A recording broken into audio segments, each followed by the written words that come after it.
Hello, this is Robert Radford with 50 Years of Chess. I recently uploaded a game against a Mr. Sellen in the Bristol Winter Congress and Major Section in 2019. I made a mistake about where the position stood in that particular tournament. Mr. Sellen was my first round opponent who I defeated. And in the second round, I had to play this very, very young lad named Aron Saunders. There was a lot of things being said about this young lad, that he was going to be a very strong player if he continued in the way he was going as he got older. Aron was rated about 121 when we sat down to play each other. So he was around 1606 then, and I was 1863. Older, more experienced, officially stronger according to the ratings. But this little lad, he was age 13 I believe then. I think he's born in 2005. So he's about 13 coming into his 14th birthday. And I was extremely impressed when I played him at how cool he was throughout the game. I put him under quite a lot of pressure. I was determined to try and intimidate him as early as I could in this game with the black pieces. I wasn't going to let him dictate to me, but he just took it all in his stride and played very cool, calculated, almost like a computer. But I made a serious mistake and he immediately pounced on it and I was punished. So let's have a look at this game. It's such an interesting game. I didn't mind the fact that he won because he beat me fair and square. So let's have a look. I was black in this game, and Aron started with e4, and I played c5 Sicilian, c3 Alpine variation. Now this is my reply. This is what I usually play when this happens. I play d5 immediately and get my pieces up fast. E takes d, queen takes d, d4, pawn takes d4, pawn takes d4. So he is saddled with an isolated pawn at the moment, and this is okay, but later on it could be difficult for him. Knight c6, hitting the pawn twice, and he played bishop e3, defending the pawn. Then I played e5, again putting pressure on this pawn. Should he go pawn takes pawn? I've got queen takes queen, he can't castle, he knows this. So he played knight c6, he played knight c3, and I pinned it with the bishop. So I'm getting my pieces out quite quickly. Played a3, so I played bishop takes knight, pawn takes bishop, and then pawn takes pawn again. And he retook with the pawn, so he's still got a isolated pawn, and I'm still slightly ahead. If you look on the bar on the right where the red line is, I'm just slightly better. Then I played knight f6, and he played knight f3, castle, bishop e2, bishop f4, and castle. So now it's a very insignificant lead I have now. It's only, well, it's virtually 0.1 advantage for me, but that's nothing. That's drawing. So I now played rook e8, and we're evens. And he played rook c1, bishop into e4. So I'm really trying to put pressure on him as much as possible. So the knight is pinned now to that g pawn. He can't move it, or I'll take the pawn. He played rook c5. This was a good move. I saw that he could play it, but I wasn't concerned about it. So rook c5.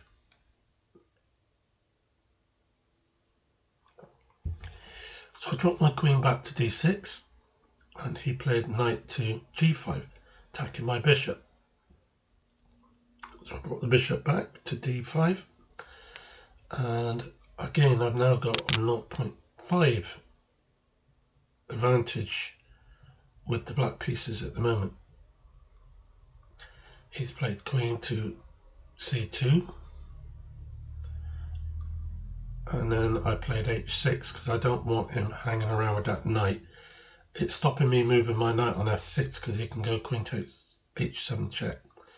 So he went back to f3, and I played a6. This was just to prevent him playing bishop b5 if he chose to pin my knight. So he dropped his knight into d2.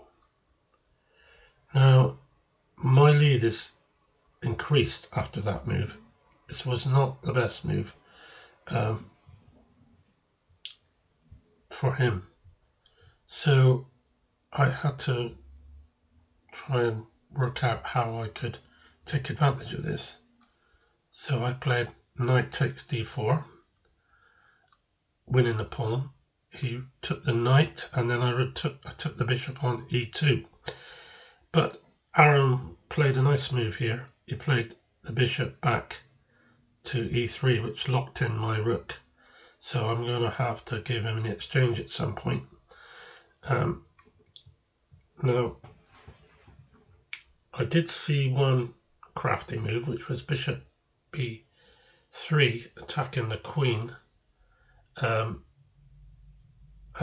he would have to, if he took the bishop, then I could take rook takes knight, bishop takes rook, and then queen takes. That would put me in front on material, but I would be the exchange down though. So with a 4.3 lead now, I've got what's almost virtually a winning position, believe it or not. So he played bishop e3, and I played knight g4. Now this was a serious mistake. It's cost me the game. It's all over, in fact. If you have a look and see if you can see what Aron saw immediately and seized on my mistake. Yeah, he played rook c8 check, forcing me to play rook takes rook, queen takes rook, and when I played king g7, he picked up the knight on g4. It was a very loose, stupid move I played there. It also means now that I have to give up the exchange as well, with rook takes knight, bishop takes, and it's over. This game's over now. He's got a 5+ after that silly, stupid move. So I resigned in a few moves, but I'll just carry on a second. I played bishop back to c6, queen check on f5, king to g7. Then he played the bishop attacking my queen, bishop e4. I played queen e4. I know I've lost this game. It's all over. I'm just hoping he might just make a mistake, but he just made sure there wasn't going to be any back rank mates. So that was that. That's one thing out the way. And then I played g6, attacking his queen. And when he played queen to c5, threatening queen f8 mate, I resigned. I could have gone back queen to g7. I could have gone queen d8, but he could then play queen e7, which would force the queens off. So I wasn't interested in how the game was gone. I'd made my mistake, and that was it. I'd lost. But what was significant about this loss was it put me behind, because by round 4, Aron and I were both on 3 points each, because I'd fought back and won all the rest of my games to finish on 4 points. And Aron had 3 wins and 2 draws, which gave him 4 points as well. But he was, even though we were joint first, he was deemed Bristol champion, as he had a better run through to the end, considering the opponents he played which were mostly higher rated than what mine were. Plus, of course, he also defeated me. So he was the champion, quite rightly so. I was runner-up or something like that, joint first, but kind of runner-up as Bristol player. And but there was another player involved in this, and that was Andrew Munn.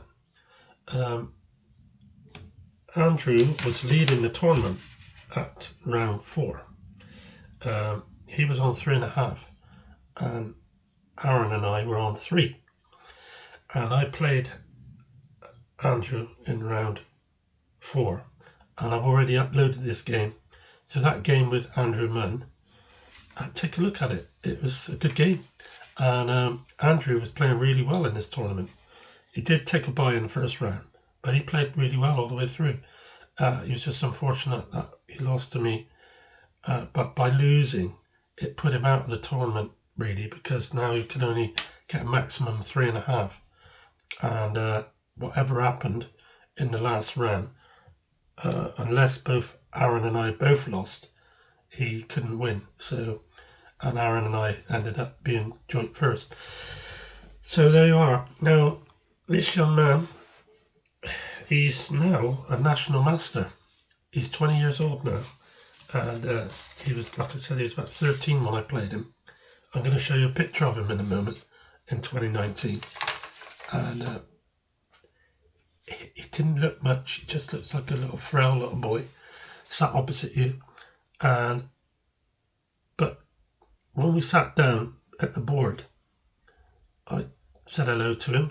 I wanted to be friendly, and he just ignored me, didn't answer or anything. And I just thought, oh, okay, all right, fair enough, if he doesn't have to. And I can understand, I was an adult and he was only a child, and he didn't want to speak to people, older men and things. I understand all that. So, yeah, I was so impressed with, he never, for one moment, flinched at my attack, what I was trying to bring against him. He just played coolly. He played like he was playing against a computer, or rather than a human being. And that tells me that this young lad is going to be so strong. He's going to be IM, I think, no problem. I think he will. Federation Master first, and then he will be an IM.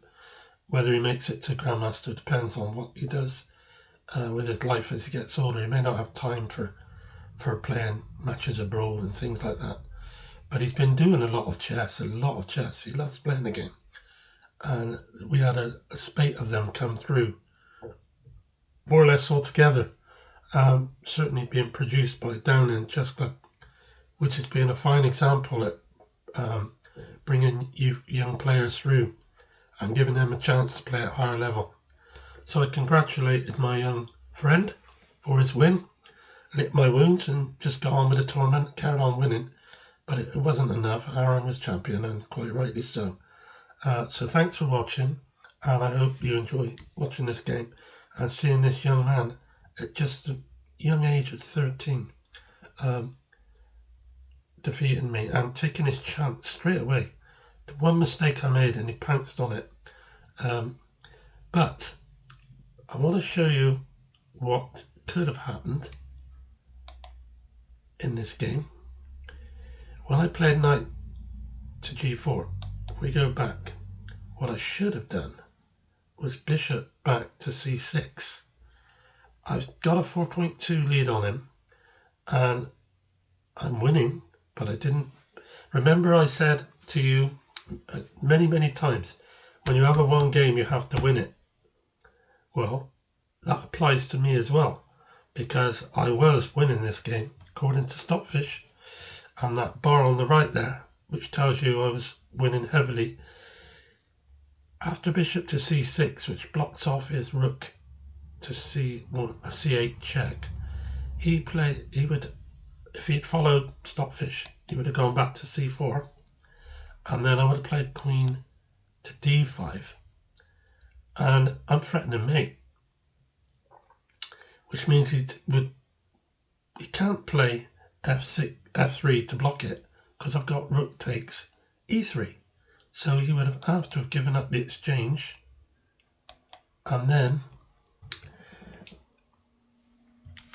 he's in a lot of trouble. My rook is blocked in, so I would have to get the exchange back, no doubt. But I'm a pawn up, and who knows where it would have went. But assuming that he would probably, he can't really get to my rook though, can he? Because he can't play the queen onto a white square, except if he went back to d1, whereas then I could go queen d3 to protect it, or even queen b5. I think in this position, I think my experience might have helped, and I think I'd have probably won. So that was such a hasty move, playing knight to g5. I was looking at the mate on h7, and that he'd have to play g3.